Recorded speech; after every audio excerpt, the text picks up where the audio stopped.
Hi hello అండి. నేను మీ జ్యోతి. నేను ఈరోజు సింపుల్‌గా ఇంకా తొందరగా చేసుకోగలిగే ఒక లంచ్ బాక్స్ రెసిపీ చూయించబోతున్నానండి. మీరు నిమ్మకాయ చిత్రాన్నం అని వినే ఉంటారు కదా! అలాగే ఈరోజు నేను టొమాటోలతో చిత్రాన్నం చేసి చూపించబోతున్నాను. ఈ రెసిపీ వంట రాని వాళ్ళు కూడా చాలా ఈజీగా చేసేసుకోవచ్చండి. మరి ఆలస్యం చేయకుండా రెసిపీ చూసేద్దాం రండి. స్టవ్ పైన ఒక పాన్ పెట్టుకొని 2 టేబుల్ స్పూన్స్ ఆయిల్ వేసుకోవాలి. ఆయిల్ బాగా వేడైనాక ఒక హాఫ్ టీ స్పూన్ ఆవాలు వేసుకొని చిటపటలాడనివ్వాలి. ఆవాలు చిటపటలాడిన తర్వాత ఒక అర టీ స్పూను జీలకర్ర వేసుకోవాలి. జీలకర్ర కూడా వేగిన తర్వాత ఒక టేబుల్ స్పూన్ శనగపప్పు, ఒక టేబుల్ స్పూన్ మినప్పప్పు కూడా వేసుకొని కొద్దిసేపు వేపాలి. మీరు తాలింపులో పల్లీలు కానీ జీడిపప్పు కానీ వేసుకోవాలనుకుంటే వేసుకోవచ్చు. పప్పులన్నీ చక్కగా వేగిపోయిన తర్వాత 4 ఎండుమిరపకాయల్ని ముక్కలుగా చేసుకొని వేసుకున్నాను. ఎండుమిరపకాయలు కూడా వేగిన తర్వాత మంచి సువాసన వస్తూ ఉండగా సన్నటి ముక్కలుగా చేసుకున్న వెల్లుల్లి రెబ్బల్ని వేసుకోవాలి. నేనిక్కడ 7-8 వెల్లుల్లి రెబ్బల్ని తీసుకొని సన్నగా కట్ చేసుకొని వేసుకున్నాను. వెల్లుల్లిపాయల్ని కొద్దిగా రంగు మారేంత వరకు వేయించుకోవాలి. ఇప్పుడు ఒక రెమ్మ కరివేపాకుల్ని తుంచి వేసుకుంటున్నాను. నా వీడియోని ఫస్ట్ టైం చూస్తున్నట్టయితే కనుక లైక్ చేసి సబ్స్క్రైబ్ చేసుకోండి. మీ ఫ్రెండ్స్ అండ్ ఫ్యామిలీకి కూడా షేర్ చేయండి. తాలింపులో వేసినవన్నీ చక్కగా వేగిపోయాయండి. చూశారు కదా, ఇలాగా అన్నీ రంగు చేంజ్ అయిపోవాలి.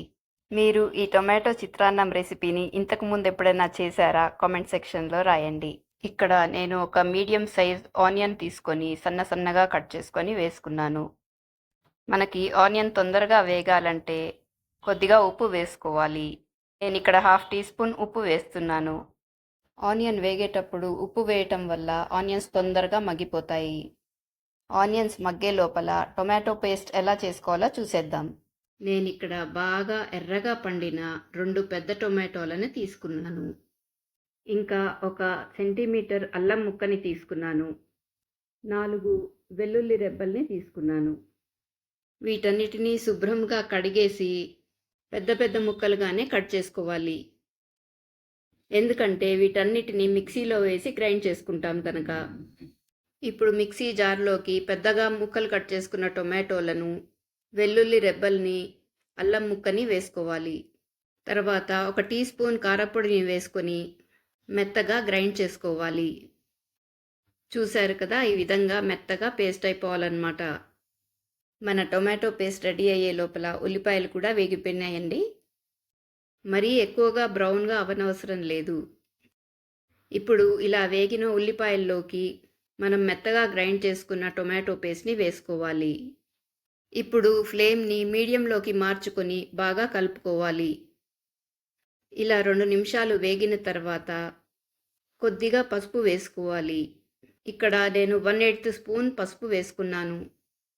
ఇప్పుడు ఫ్లేమ్ని లోలో పెట్టుకొని టొమాటో పేస్ట్ని బాగా కుక్ అవ్వనివ్వాలి. ఈ స్టేజ్లో నేను 1 టీ స్పూన్ సాల్ట్ వేసుకుంటున్నాను. మీ రుచికి తగ్గట్టుగా మీరు సాల్ట్ వేసుకోండి. ఫ్లేమ్ లోలో ఉంచుకొని టొమాటో పేస్ట్ థిక్గా అయ్యేంత వరకు కలుపుతూ ఉండాలి. టొమాటోలో ఉన్న వాటర్ అంతా ఎవాపరేట్ అయిపోవాలి, అంటే ఎగిరిపోవాలన్నమాట. చూశారు కదా, ఇలా థిక్గా అయిపోవాలన్నమాట. ఇందులోకి ఇప్పుడు నేను 1 టీ స్పూన్ నెయ్యి వేసుకుంటున్నాను. నెయ్యి వేసుకున్నాక కూడా 2-3 నిమిషాలు అలా కలుపుతూనే ఉండండి. టొమాటో పేస్ట్ నుండి ఆయిల్ రిలీజ్ అవుతుంది. అడుగున ఏమాత్రం కొద్దిగా తడి ఉన్నా కూడా ఎవాపరేట్ అయిపోతుంది. చూశారు కదా, ఇలా. ఇక్కడ నేను 3/4 కప్ రైస్ని తీసుకున్నాను. గ్రాముల కొలతలో అయితే 145 గ్రాములు ఉంటుంది. రైస్ని నేను ముందుగానే ఉడికించి పెట్టుకున్నాను. టొమాటో చిత్రాన్నానికి అన్నము పొడిపొడిలాడుతూ ఉండాలి. ముద్దగా ఉంటే అంతగా బాగోదు. ఉడికించిన రైస్ని టొమాటో పేస్ట్లో వేసుకొని కలుపుకోవాలి.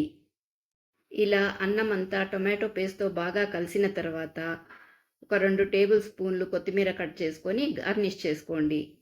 అంతేనండి, మన టొమాటో రైస్ రెడీ అయిపోయింది. చూస్తుంటే నోరూరిపోతుంది కదూ. ఇది చూడ్డానికే కాదండి, తినడానికి కూడా చాలా టేస్టీగా ఉంటుంది. ఇది లంచ్కే కాదండి, డిన్నర్కి కూడా చేసుకోవడానికి చాలా బాగుంటుంది. త్వరగా అయిపోతుంది, టేస్టీగా కూడా ఉంటుంది. పిల్లలకి లంచ్ బాక్స్లో పెట్టిస్తే నన్ను నమ్మండి, మెతుకు మిగలకుండా తినేస్తారు. మీరు కూడా ఒకసారి ఈ రెసిపీ ట్రై చేసి మీకు ఎలా అనిపించిందో కామెంట్ సెక్షన్లో రాయండి.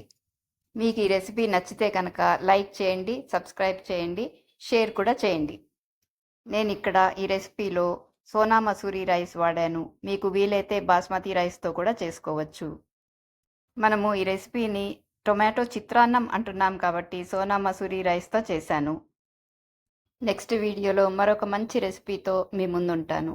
Thank you for watching.